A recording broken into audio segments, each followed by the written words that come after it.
낙엽 태우는 잠깐의 화떠불처럼 가을은 너무 짧습니다. 아파트가 어쩌다 비워놓은 손바닥만한 채전을 갖고 온 저 할머니에게 가을은 해가 바뀔수록 짧아져만 가고 우리들의 겨울은 한 개의 토큰처럼 곧 내려야 할 정류장 표지판에 매달려 있습니다. 겨울, 그해 겨울.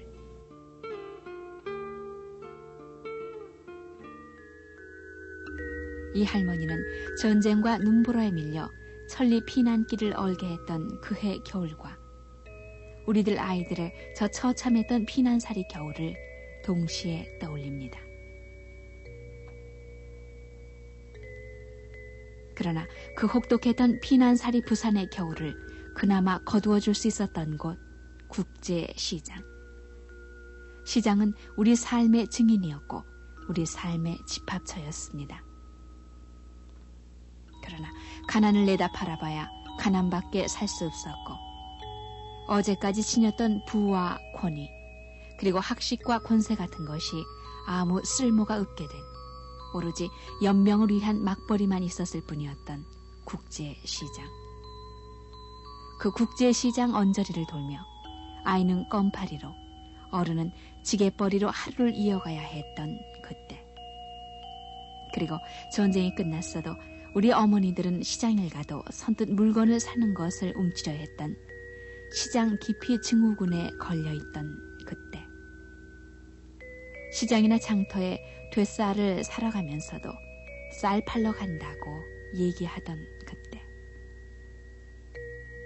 30몇 해쯤 전 그때 우리들 고난의 삶에 죽였던 시장과 장터는 지금 기억으로만 희미할 뿐 아파트 그림자가 채 끝나지도 않은 그쯤에서 벌어진 오늘 아파트 장날은 5분 거리 남짓한 슈퍼마켓 가는 주부들의 걸음마저 붙잡고 있고 전화 한 통에 쌀 반마를 사다 먹는 우리들의 오늘은 쌀 팔러 간다면서 몇십 리 장길을 휘청거리며 떠나던 우리들 어머니의 걸음을 자꾸 잊어가고 있습니다. 그때를 아십니까?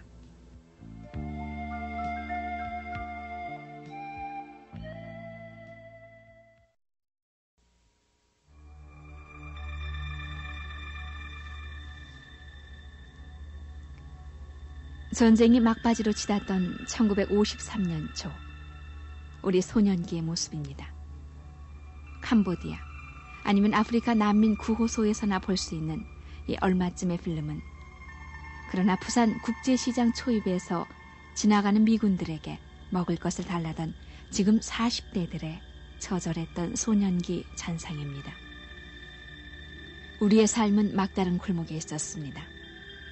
지난날의 부유함과 어제의 권위, 지녀온 의리, 권세 따위가 전쟁과 피난살이라는 한순간 상황 앞에서 흔적이 없어졌고 부러울 것 없이 살았던 가장은 지게를 지거나 짐수레를 밀며 아는 사람 아무도 없는 국제시장을 삶의 터전으로 삼았으며 손에 설거질물 적셔본 적이 있을까 말까 한 여인들도 구제품 상자꽉이나 돌가루 종이라 불리는 세멘트 포장지 혹은 배추 시래기를 주우러 시장 바닥을 몸굽혀 다니고 있었고 아이들은 그 매서운 항도의 겨울을 뚫고 구호 양말이나 초콜릿을 들고 광복동 거리에 나가 앵벌이처럼 돌아다녀야만 했습니다.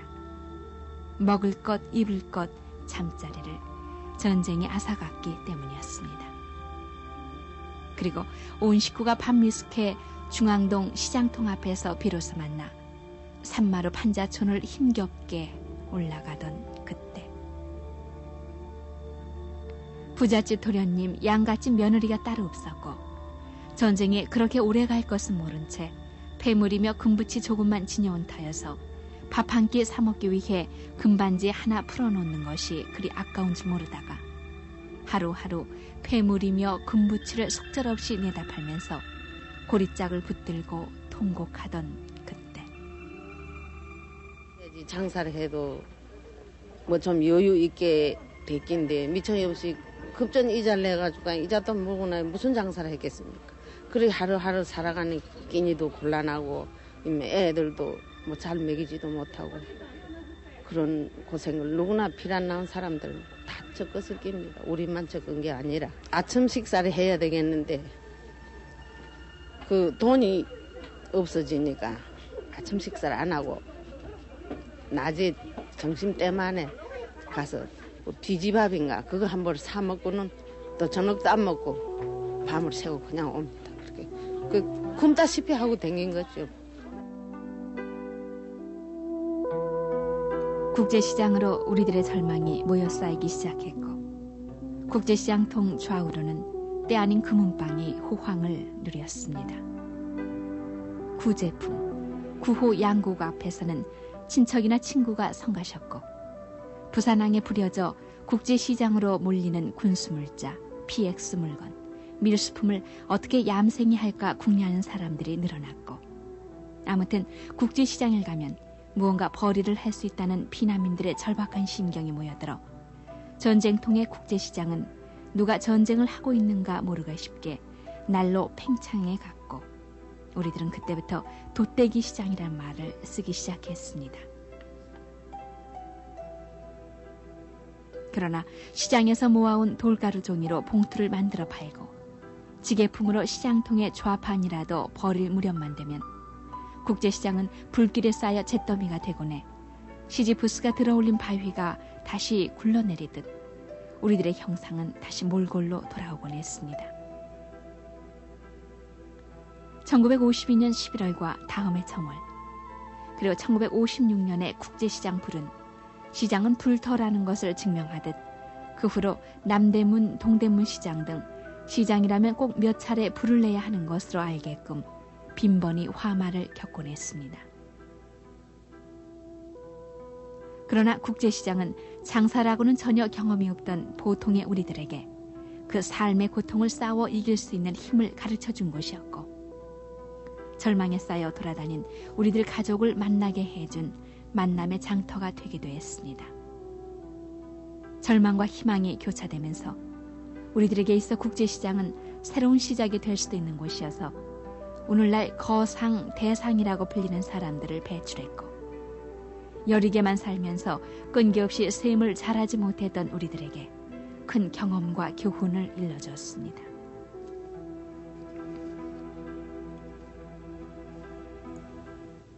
전쟁은 끝났고 살아남은 사람들은 전쟁이 흐트러 놓은 세간을 끌어모아 또 다른 삶을 꾸려나가기 위해 안간힘을 썼습니다. 국제시장이 피난살이의 고난을 조금이나마 거두어준 삶의 장터였었던 것처럼 전쟁이 끝난 뒤 비패해진 우리들의 삭막함을 덜어준 것이 닷새장 장터였습니다. 그 장날 우리들의 가장 큰 소망은 쌀이었습니다. 밤을 새워 쌀을 살 수 있는 것들을 마련하면서 어른아이 할 것 없이 모두가 들뜨곤 했습니다. 상수리묵, 도토리묵이며 잡곡 몇 되가 고작인 장보찜을 꾸리는 엄마 곁에서 어쩌다 난리통에 엄마 곁을 떠나 더 외로웠던 아이는 또 떨어질세라 새벽잠을 깨 엄마 곁을 떠나지 않았습니다. 이웃집 장꾼들에게 뒤질세라 새벽을 떠나 장터에 닿았을 때는 이미 장터는 더 들어갈 틈도 없이 들어차 있고 신장로까지 넘쳐나 난장이 펼쳐집니다. 흉흉하고 허허로울 그때 무슨 팔물건이 그리 많아 장이 넘쳤던 것은 아니었습니다. 전쟁통에 굶주렸던 우리들의 기억으로 오로지 우리를 연명해줄 곡기를 얻기 위해 곡시간인 모두를 내다 팔기 위한 전쟁이었습니다. 그런가 하면 그 아까운 쌀 두어 대 내다 팔고 모든 것을 사들이려는 싸움이었기 때문이었습니다. 농사 선나 지으면 그저 양성이래 하면 한 마지기에 200평당 한 마지기에 2섬도 못 먹습니다. 2섬. 그저 마섬이래 그러면 한 섬이고. 그래 먹고 뭐 의원 돈을 많이 장을 그 넣고 급하게 이제 처리해가지고 그 전에 오나라기 이런 거 해가지고 그거 쌀 서너 됐어. 더 어디 있어?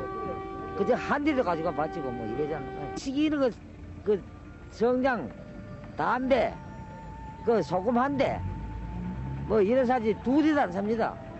우리 두 대 살 돈이 어디 들어가는 거야 안 들어가죠.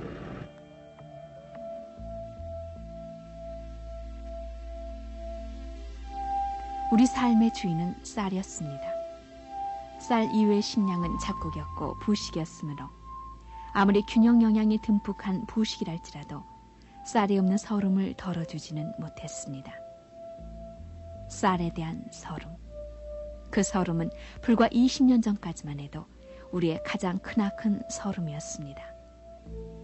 지금도 늙으신 어머니들이 쌀 팔아와야 하지 않느냐며 비어가는 쌀통을 가리키는 것은 팔다라는 우리말에 돈을 주고 남의 곡식을 산다라는 뜻이 있긴 해도 가장 귀한 것을 사기 위해 가장 아까운 것을 판다라는 장터의 물물교환 개념이 뒤섞인 쉽게 정의할 수 없는 내력이 담겨 있기 때문입니다. 그래서 지금도 경상도 이해천 같은 곳에선 쌀을 장에 내다 파는 것을 쌀을 바친다라고까지 말하고 있습니다. 쌀 같은 거 바치러 오면 다마다 대강부지들 바치는 사람, 대주는 사람 있어요. 그래 갔다 오면 다 바치긴 바치지. 바쳐가지고 돈이 편한데 그렇죠. 그는 바쳐가지고 그러면 여러 밑까지 하다 보면 아무것도 쓸 것도 없고 그래 전부 이밖에 도와야 안 된 게. 이밖에 도와야 안 된 게. 쌀 한 대 바쳐와도 뭐 엄청 만약에 쌀을 한 대 바칠 것 같으면 사와도 이제 꼬동에 한 손 사면 잘 사지요.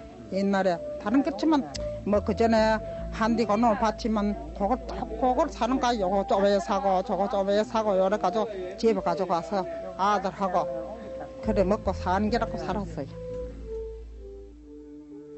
그때 우리 여인들의 가장 슬픈 단어는 친정이란 말이었습니다.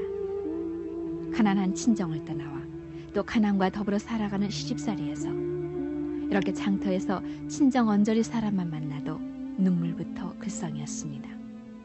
돼지 순대 몇 점과 시래기가 담긴 국밥 한 그릇 놓고 난리통에 안타까웠던 친정 안부며 이쪽 안부를 전해받고 전하다 보면 국은 식어버렸고 또 집에서 풀떼죽을 먹고 있을 식구들 생각에 혼자 먹는 것이 죄 짓는 것만 같아 그 서름으로 눈물과 국물을 함께 마시던 그때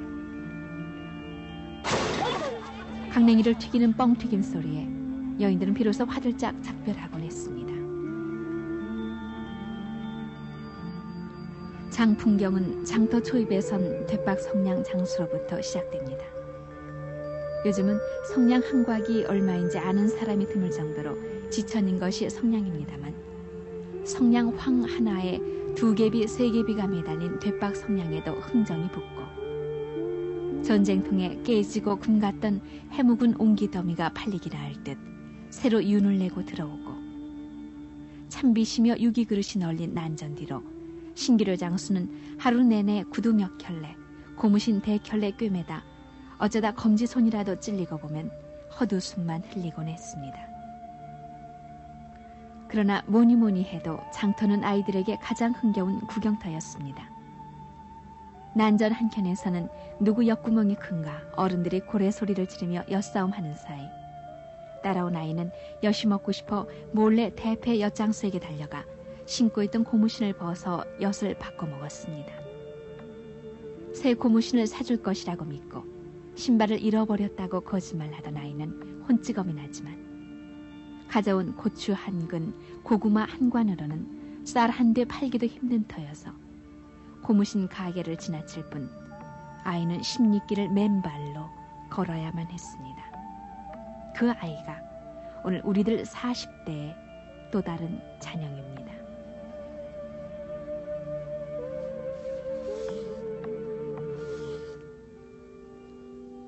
그런가 하면 또 한켠에서는 배급 밀가루로 묽게 반죽한 붕어 풀빵이 고소한 냄새를 풍기며 아이들을 불러 모으고 있으며 해가 중천을 넘으며 파장을 알리는 약장수의 북소리는 해걸음 때까지 어른아이 할 것 없이 붙잡아 놨습니다. 자, 허리가 아픈 사람, 눈이 침침한 사람, 어깨가 결린 사람, 자, 이 약 하나면 자 언제 아팠냐는 듯 자 깨끗이 났습니다. 불도 삼키고 야바우 놀이도 펼치면서 우리들 70년대까지의 장터 명물이었던 이 약장사들은 농촌 사람들 몸 아픈 대목을 골라 떠들며 시작할 듯 말 듯 다음 묘기를 기다리는 사람들의 애간장도 덜어는 태우면서 쌈짓돈을 덜어갔습니다. 그 가짜 맨소르 다무가 만병통치약이었던 우리들 그 볼품없던 장터. 파장이 됐어도 닭 몇 마리 쥐고 쪼그리고 있던 노인은 여전히 그대로입니다. 지금이야 치킨 센터니 해서 닭고기 먹기가 순대 먹기보다 더 쉬운 노릇이 됐지만 불과 20년 전만 해도 닭고기는 무슨 날이 아니면은 먹기 힘든 음식이었습니다. 파장 끝에 전대에 모인 쌈짓돈 헤아리는 장군의 손에서는 돈에 묻은 댄내와 군내가 배이기 마련이지만 그 냄새조차도 장군의 빈 마음에 넉넉하게 차들어갑니다. 역시 파장 후에도 대장간은 더욱 붐빕니다. 제 30년 전도 못된 1958년 통계를 보면 2100만 인구의 문맹자가 99만 명이었다고 하는데 20명이 1명 꼴인 문맹자를 없애자며 전국 문맹 퇴치 운동이 시작되던 그때 유행하던 낫 놓고 기억자 모른다던 그 낫 벼르려고 아침부터 파장 끝까지 장사진을 쳤습니다. 낫도 낫이지만 우리들 땅이 그만큼 척박해 있었습니다. 땅만 척박한 것이 아니었습니다. 마음도 걸핏 거칠어지기 마련이어서 입성이 귀하던 그때 아이들 옷 벗겨가는 탈의범이 처음으로 등장했고 그 뒤 60년대까지 탈의범들이 꼬리를 물고 나타나 우리를 절망시켰습니다.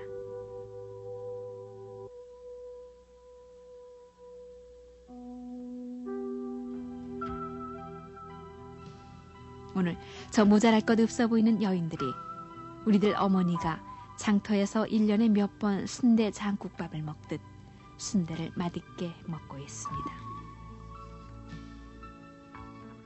그리고 장터에서 산 탁구공만한 누깔 사탕을 반쪽만 먹고 반쪽을 반작종이에 쌓아 감춰뒀던 우리들 소년 시절을 상상조차 못하는 오늘 저 아이들이 저희들끼리 카페테리아에 와 닭다리를 스스럼 없이 먹고 있습니다.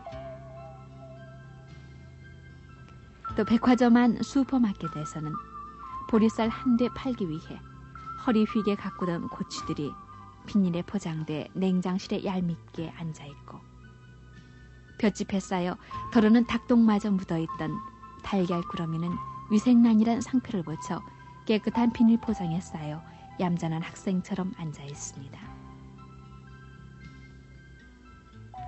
이 장에서 그 거래된 품목 같은 것은 뭐 질이나 양면에서 오늘날하고 거의 그 비교가 안 될 정도로 이렇게 단출했습니다.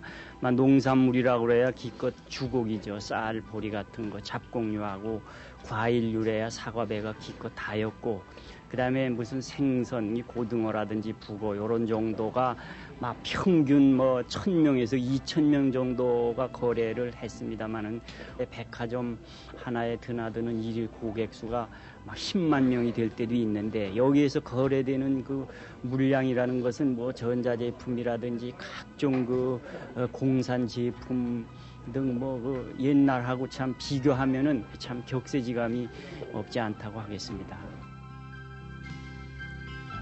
백화점은 이제 만화점으로 이름을 바꿔야 할 만치 없는 물건이 없게 된 오늘.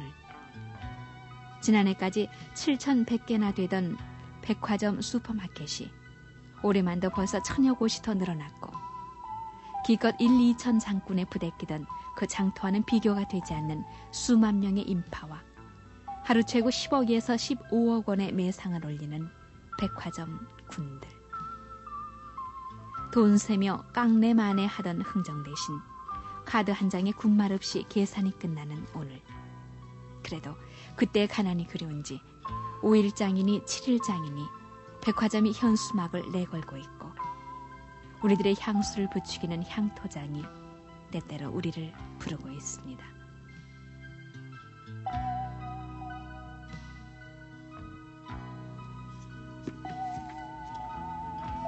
붕어 풀빵과 엿 한 가락, 누깔 사탕 하나쯤 조르는 아이에게 사줄 수 있었으면 하던 그때 칭얼대며 조르다 끝내 엄마의 등에 눈물로 얼룩진 얼굴을 묻고 잠들었던 우리들의 유년기와 소년기의 모습.